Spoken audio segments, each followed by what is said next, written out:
안녕하십니까. 신의균의 국방TV 시큐리티 뉴스입니다. 자, 오늘도 우크라이나 전황 알려드리도록 하겠습니다. 우크라이나 바그너 그룹 쿠데타를 했죠. 반란을 일으켰죠. 그런데 지금 놀라운 주장이 나왔습니다. 일단 벨라루스로 피신 또는 망명을 한 이런 바그너 그룹들이 휴가를 핑계 빌미로 러시아 본토로 대거 입국을 하고 있는데 이게 좀 다른 내용이다 라는 거예요. 그래서 여러 주장들이 나오고 있는데 바그너 그룹에 대해서 이거 짜고 치는 고스톱이다 라는 주장을 우크라이나 아주 중요한 직책에 있는 사람이 이야기를 했어요. 이게 도대체 뭔지 알아보겠고, 그리고 러시아군이 우크라이나의 방공무기 아이리스-T죠. 이거 85대를 박살냈다. 또는 하이마스 다련장 로켓 100대 넘게 박살했다. 이런 식으로 전과 보고를 엄청나게 하는데 그 이유가 밝혀졌습니다. 정말 기가 찹니다. 러시아스러운 러시아군 장교들 보도록 하겠습니다. 신의균 국방TV 구독, 알림, 좋아요 눌러주십시오. 전과를 먼저 보겠습니다. 병력은 580명의 러시아군을 살상했다. 전차는 16대 격파, 전차 좀 많습니다. 장갑차 13대 격파, 차량 19대 격파, 특수장비 4대 격파, 야포 15문 격파, 헬리콥터 1대 격추했는데 밀-28 허벅 공격 헬기죠. 그리고 무인 항공기 4대 격추 등의 전과가 있는데 보시다시피 병력은 어제보다는 좀 줄었지만 전차 같은 경우가 많이 늘어났어요. 이런 특징을 볼 수 있고, 회전식 항공기 즉 밀-28 허벅 공격 헬기가 하나 격추됐다라는 러시아로서는 뼈아픈 이런 전과가 있는데 이게 쿠판스크 쪽에서 격추가 됐다라는 소식입니다. 자, 전선 상황을 보면 우크라이나 총참모부는 하루 동안 30회의 교전을 했고 적 공세는 모두 실패했다라고 발표를 했고, 러시아가 대규모 드론 공격을 통해서 리브네 지역, 그러니까 키우에서 서쪽으로 한참 가서 폴란드 국경 쪽으로 한참 가서 있는 곳이죠. 그 리브네 쪽에 저유장이 있는데, 즉 기름, 연료를 저장해 놓은 저유장이 있는데 이 저유장을 대거 파괴했다라는 발표를 했고, 여기에 대해서 우크라이나는 아니다 라는 소리를 안 한 걸로 봐서 정말 우크라이나도 제법 큰 피해를 입은 것 같습니다. 우크라이나 공군은 노바카호프카, 그러니까 드네프르강의 카호프카 댐이죠. 그 댐 남쪽에 도시가 노바카호프카인데 여기에 러시아군 지휘소가 있었고 그 지휘소를 우크라이나 공군이 공습을 했다. 그래서 지금 BDA 중, 즉 피해 판정 중이다. 그래서 아마 내일 전과에 이 노바카호프카 러시아군 지휘소 공습한 전과가 나오지 않을까 생각되고, 그래서 고위 장교 또는 장군 누가 죽었는지, 어느 정도로 죽었는지 이런 것들은 내일 나오지 않을까 생각합니다. 우크라이나 총참모부는 우로자인 그리고 베르보브 전선에서 진격 중이다 라고 이야기를 했는데, 벨리카 노보실카 전선 상황을 일단 한번 보면은요, 벨리카 노보실카가 있고 아래로 쭉 내려가면 여기 자비트네 바자냐가 있죠. 이 자비트네 바자냐 앞에 강이 아주 거의 90도로 이렇게 굽이치고 있는데 이 지역이 하얀 곳이 지금 이제 경합지 전투 지역이에요. 그래서 우로자인에서 자비트네 바자냐까지 전투 지역이다라는 것을 알 수가 있고, 스타로마이스케 같은 경우는 우크라이나군이 통제하고 있는 파란색 지역, 그리고 자비트네 바자냐 지역은 러시아군이 통제하고 있는 빨간색 지역, 이래서 그 중간 지역에서 전투가 벌어지고 있는데 우로자인을 완전히 다 확보하기 위해서 밀어붙이고 있다라는 소식을 알려줬고요. 그리고 여기도 로보트네 방면에서 이만큼 지금 이 오레오브 전선이죠. 이렇게 크게 확장을 해서 이 오레오브 전선에서도 계속 우크라이나군이 선전하고 있는 이런 전황도가 나와 있습니다. 자, 그리고 이 우크라이나 동부작전사령부는 바흐무트 남부에서 러시아군을 격퇴했고 러시아군 372명을 죽거나 다치게 만들었다라고 발표를 했는데, 바흐무트 남부의 어느 정착촌인지는 밝히지 않고 또 이와 관련한 지금 전황 지도도 나오지 않아서 조금 답답하긴 합니다. 그래서 바흐무트 남부에서 러시아군을 크게 격퇴했다. 그런데 그저께 젤렌스키 대통령이 바흐무트에서 러시아가 최대의 피해를 봤다라고 이야기했는데 그거하고 연결된 내용이 아닐까라는 생각도 들고, 아무튼 이 바흐무트 지역의 전황 지도가 나오면 빨리 알려드리도록 하겠고 저도 궁금합니다. 우크라이나의 수미주죠. 그러니까 하르키우주의 북쪽에 있는 수미주에 밀려드는 러시아 난민들이 너무 많다. 하루에 한 200명 정도가 러시아 난민들이 들어오고 있는데 그 난민들을 수용하기 위해서 시설을 증축하고 있다. 일단 난민들이 오면 이 사람들이 정말로 투항할 의지가 있어서 온 사람들인지 아니면 뭔가 교란을 하기 위해서 섞여 들어오는 어떤 공작원일 수 있는지 뭐 이런 것들이 조사가 돼야 되겠죠. 우리 한국으로 치면 북한에서 넘어오면 합심조, 합동신문 하지 않습니까? 그런 이 합동신문을 할 수 있는 신문 공간 그리고 그 신문을 받고 완전히 그냥 정말 정치적 망명이다. 러시아가 싫어서 왔다라는 것이 확신시 될 때까지 거주할 수 있는 거주지 뭐 이런 것들이 필요하죠. 하루 200명씩 온다니까. 그래서 뭐 군에 입대하기 싫어서 온 사람도 있을 것이고 뭐 여러 가지가 있을 겁니다. 이렇게 시설을 크게 증축하고 있다라는 소식이고요. 우크라이나가 드론 11대를 동원해서 흑해함대의 본거지죠. 세바스토폴, 크림반도에 있는 세바스토폴을 공격했고 러시아는 이를 모두 격퇴했다라고 밝혔어요. 자, 미 국무부는 여러 행사를 통해서 이 공화당 관련된 행사 중에 뭐 대선에서 이긴다 뭐 이런 이야기가 나오죠. 또 특히 트럼프 전 대통령의 지금 인기도가 워낙 높습니다. 그리고 공화당에서 트럼프 대통령을 능가할 수 있는 후보가 지금 안 나오고 있죠. 플로리다 주지사 같은 경우, 드샌티스 같은 경우에 거의 뭐 10%대 초반 정도의 지지도밖에 안 되니까 완전히 상대가 안 되는 겁니다. 그래서 만약에 트럼프가 대통령이 되면 이 우크라이나 지원 이거 어떡할 거냐라고 국무부의 기자들이 질문한 겁니다. 그래서 국무부는 트럼프가 당선되더라도 우크라이나의 안전보장은 유지돼야 된다 라고 이야기를 했어요. 그래서 야 이게 뭐 국무부가 지금 이 현재 국무부는 바이든의 국무부 아닙니까? 그런데 트럼프 당선을 홍보하는 이런 내용이 아닐까라고 생각이 될 정도로 이렇게 기사가 헤드가 묘하게 잡혔어요. 아무튼 트럼프 대통령 같은 경우는 우크라이나 여기에 너무 많이 퍼주는 거 싫다라고 계속 이야기를 하고 있는 중이기 때문에 트럼프는 원래 고립주의죠. 그래서 그래도 우크라이나 안전보장 시켜줘야 된다라고 촉구를 하고 있습니다. 저도 여기에 동의합니다. 독일 검찰은 독일군 조달청에 근무하는 장교가 러시아 스파이였다는 겁니다. 그래서 이 장교를 스파이 혐의로 체포했는데 야 독일에도 러시아 스파이가 있다. 뭐 하기야 뭐 독일 수상 총리가 친러주의자였고 그 친러 행각에 의해서 러시아가 권력을 또 국부를 얻어서 이런 전쟁을 일으키는 이런 능력을 가지게 된 뭐 사실은 뭐 조달청 장교 한 명보다 더 크게 러시아를 도와준 사람이 총리였고 지금 총리도 마찬가지였었는데 어쩔 수 없이 지금 아닌 척하고 있는 것이다 라고 판단할 수도 있죠. 자, 피습된 러시아 광학공장, 그러니까 어제 제가 오후에 시큐리티 뉴스를 통해서 알려드렸던 모스크바 북쪽에 있는 광학공장이죠. 큰 폭발이 있었는데 여기가 팍다 프로그램의 핵심 업체다. 팍다는 러시아의 차세대 스텔스 폭격기, 스텔스 폭격기를 만드는 이 프로그램인데 여기에 들어가는 탐지 센서를 만드는 회사였다.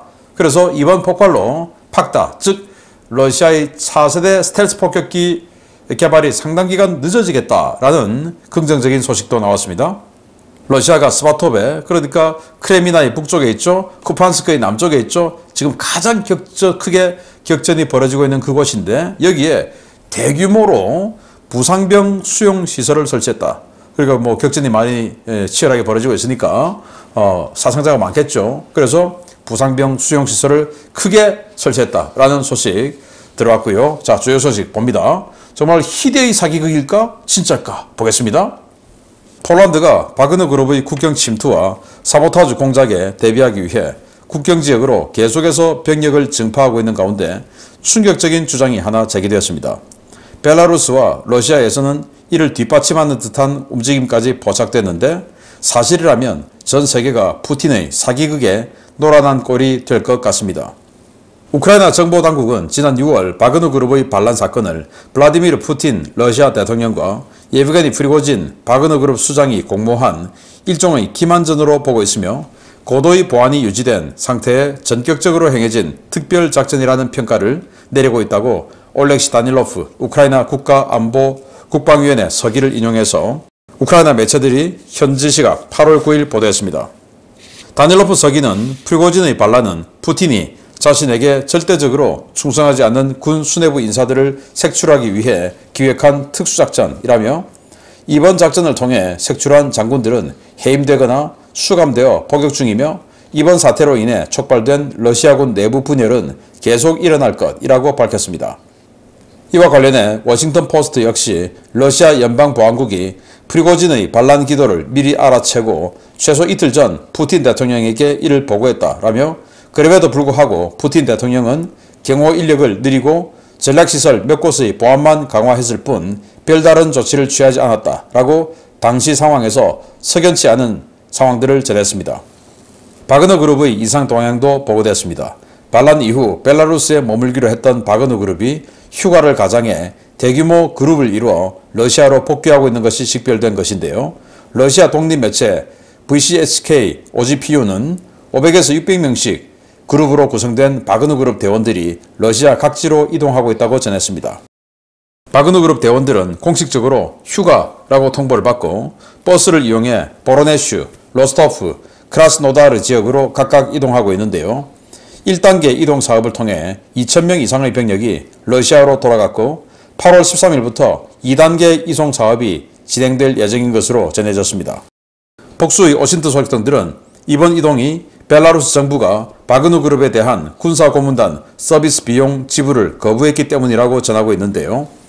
벨라루스는 자신들이 바그너 그룹을 수행해주는 대가로 러시아 정부에게 돈을 받아야 하는 입장이라며 바그너 그룹에 대한 대금 지불을 거부하고 있습니다. 바그너 그룹 내부 관계자는 직원 가운데 500여 명 정도만 리비아에 파견될 예정이라며 이들은 직급에 따라 매달 19만 루블에서 24만 루블의 급여를 받을 것이며 이들 외에 나머지 직원들의 근무지역과 형태는 정해진 바 없다고 전했습니다. 러시아 소식통들 사이에서 전해지고 있는 이 같은 소식이 사실이 아닐 경우 바그너 그룹은 본국으로 송환된 뒤 사실상 해체 수순을 밟게 되는데요. 일부 동유럽 소식통들은 바그너 그룹의 대규모 이동 정보 자체가 폴란드, 발트 3국 국경지대에서의 도발에 앞선 기만 작전이라고 주장하고 있어 정확한 사실관계는 시간이 좀 더 지나봐야 확인될 것 같습니다. 아니 바그너 그룹의 이 쿠데타 반란이 푸틴하고 짜고 한 거다라는 주장을 올렉시 다닐로프 우크라이나 국방위원회 서기가 이야기를 했습니다. 자기네들은 그렇게 판단하고 있다. 왜냐? 푸틴이 지금 이 장군들을 다 못 믿는다. 그래서 자기가 신뢰하는 프리고진하고 짜고 야 너가 반란 일으키는 척하고 군인들, 장군들 포섭해. 그러면 그 포섭에 넘어가는 놈은 나쁜 놈, 안 넘어가는 놈은 나에게 충성한 놈이니까 그렇게 한번 해보자. 어떤 놈들이 넘어가는지 한번 보자. 그래서 지금 넘어간 놈들은 나쁜 놈. 이래서 그 덫에 걸린 거다라는 거죠. 이런 주장을 하고 있고 그럼에도 폴란드나 이런 곳에서는 아니다. 그거 지금 기만전이다. 라는 것이고 그래서 지금 이 나토 국경지대에서 바그너가 계속 도발하고 있기 때문에 우리는 더욱더 경계 병력을 강화시킬 수밖에 없다. 이렇게 이야기를 하고 있는데 과연 무엇이 진실인지 그래서 지금 대규모로 휴가를 가고 있어요. 지금 이제 벨라루스에서 이렇게 군사 고문단 역할을 하면서 여러 가지 교육을 시켜주고 있지 않습니까? 그런데 왜 가냐? 이런 교육 행위 하고 있으니까 돈 내라 라고 했는데 벨라루스는 야 여기 지금 주둔하게 해주는 것만 해도 어딘데 돈을 우리가 왜 줘? 그걸 러시아에게 받아라. 이렇게 돼서 러시아는 돈 주지 않고 또 벨라루스도 돈 주지 않고 그러니 안 되겠다 돌아가자 철수 이래서 자신들의 애초 주둔지 그러니까 지금 휴가라고 하면서 애초 주둔지 쪽으로 간다라는 겁니다. 그러니까 전시 주둔지가 아니고 원래 바그너 그룹이 있던 주둔지 훈련장 이쪽으로 지금 이동하고 있다라는 거예요. 그래서 무엇이 진실인지는 알 수 없으나 아무튼 계속 이 부분은 굉장히 중요하고 특히 바그너가 계속 폴란드 쪽에서 뭔가 사보타주를 하려고 하는 이런 움직임도 있었기 때문에 이건 어떤 것이 기만전일지 알 수는 없다라는 거고 만약에 정말 푸틴과 공모한 사기극이 맞다면 희대의 사기극이 아니냐 이러면 장군들은 오히려 더 배신감을 느끼지 않을까라는 생각도 드네요. 자, 두 번째 기가 찬 러시아군 러시아만의 유니버스 보겠습니다. 러시아군 장교들이 진급을 위해 상부에 허위 보고서를 올리는 관행이 있다는 소식 여러 차례 전해드린 바 있는데요. 현역 고위 장교가 이와 관련한 충격적인 폭로를 내놓았습니다. 워싱턴 활동가들에 의해 전과에 대한 교차 검증이 강화되자 전과 조작을 위한 다양한 수단들이 동원되고 있다는 소식입니다. 일선 러시아군은 고가의 자폭 드론들을 이용해 작전을 수행하면서 표적이 풍선이나 나무로 만든 가짜라는 것을 알면서도 공격을 주저하지 않으며 전과를 부풀리고 승패를 허위로 조작해 보고하기 위해 가능한 모든 수단을 쓰고 있다고 슈발로프 대령으로 자신을 소개한 러시아군 현역 장교로 보이는 자의 텔레그램 메시지를 인용해서 러시아 워싱턴 소식통들이 현재 시각 8월 10일 리포트했습니다. 슈발로프 대령은 란셋이나 크라스노폴 드론이 적의 디코이를 공격하는 것을 보고 민간인들이 놀라는 반응을 보이는 것은 지극히 정상이라며, 하지만 최소한 징집병 복무라도 했던 사람들이 민간인들과 같은 반응을 보이면 그걸 보는 당신은 매우 놀랄 것이라며 이야기를 시작했습니다. 그는 쥐어진 무기가 더 현대적이고 강력할수록 군인들은 이를 어떻게든 터뜨려야 한다는 강한 욕심을 갖게 마련이라며, 일선에서도 더 강한 무기가 공급될수록 이를 이용해 뭔가 해야 한다는 강력한 압박을 받는다 라고 전선 분위기를 전했습니다. 슈발로프 대령은 중요한 것은 보고서라며 적의 디코이가 그럴싸하고 이것으로 전과 보고서를 쓰는 것이 가능하다면 일단 때리고 보는 것이 러시아군이라고 지적했습니다. 슈발로프 대령은 잘 만들어진 보고서는 당국과 윗사람들에게 기쁨이 된다 라며 표적이 디코이로 판명되었고 정밀 유도 무기를 허투루 썼다는 보고서를 작성하면 마이너스가 된다. 그런 보고서를 쓰는 것은 러시아 군인이 아니다 라고 비꼬았습니다. 그는 최근 러시아군 장교들 사이에서 유행하는 이른바 폼나는 영상에 대해서도 꼬집었습니다.